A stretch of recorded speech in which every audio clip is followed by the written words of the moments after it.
ఇక్కడ హాజరవడానికి ముఖ్య కారకులు శ్రీ కాశీ విశ్వనాథ్ గారు.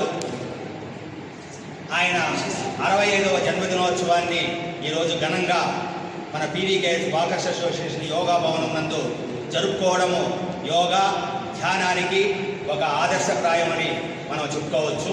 ఇకపోతే ఆయన సేవా కార్యక్రమాలకు కిందకి మనం తీసుకున్నట్లయితే ఆయన దుర్గాంబ దేవస్థానం మాజీ చైర్మన్గా విశేష కార్యక్రమాలు చేసి ప్రజలు, ప్రభుత్వం, అధికారాలు మన్నలను పొందారు.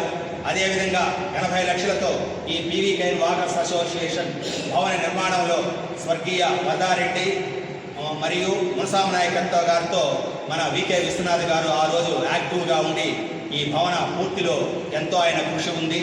అదేవిధంగా 2022వ సంవత్సరంలో పైన పిరమిడ్ ధ్యాన కేంద్రం పూర్తిలో కూడా ఆయన అప్పుడు కార్యదర్శిగా ఉన్నారు.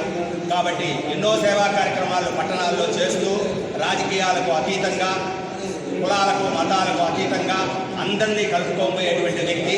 కాకపోతే ప్రస్తుతం ప్రభుత్వం ఆయన యొక్క సేవలు, కార్యక్రమాలను గుర్తించి ఆయనకి ఏదన్నా ఉన్నతమైనటువంటి నామినేటెడ్ పదవి ఇవ్వాల్సిందిగా ప్రభుత్వాన్ని మా పీవీకేఎస్ వాకర్స్ అసోసియేషన్ తరఫున మరియు పిరమిడ్ ధ్యాన తరఫున ఆయన కోరుకునే వ్యక్తి కాదు. ఇది 65వ పుట్టినరోజు సందర్భంగా కాబట్టి ఆ తిరుమల వెంకటేశ్వర స్వామి ఆ రాజకీయ అధికారులు వాళ్ళ యొక్క దృష్టిలో ఈయన పడి ఒక మంచి పదవి ఆయనకు ఈ యొక్క సేవా కార్యక్రమాలకు సంబంధించినటువంటి పదవి అలంకరింపజేస్తే చిత్తూరు పట్టణానికి చుట్టుపక్కల 5-6 నియోజకవర్గాల్లో కూడా ఆయనకు బంధుత్వాలు ఉన్నాయి.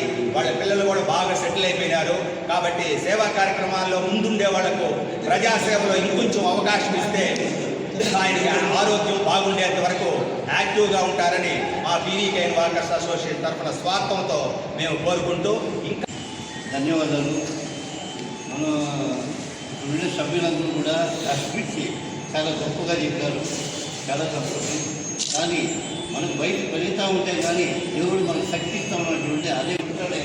కానీ ఆ సంవత్సరాలు పెరిగినా కూడా మనకు శక్తి ఇచ్చే సేవా కార్యక్రమాలు చేయడానికి భగవంతుని శక్తి ఇస్తూ ఉన్నాడు. కాబట్టి ఆ భగవంతుని ఇంకా నా వల్ల అయిన సహాయ సహకారాలు అందిస్తారు.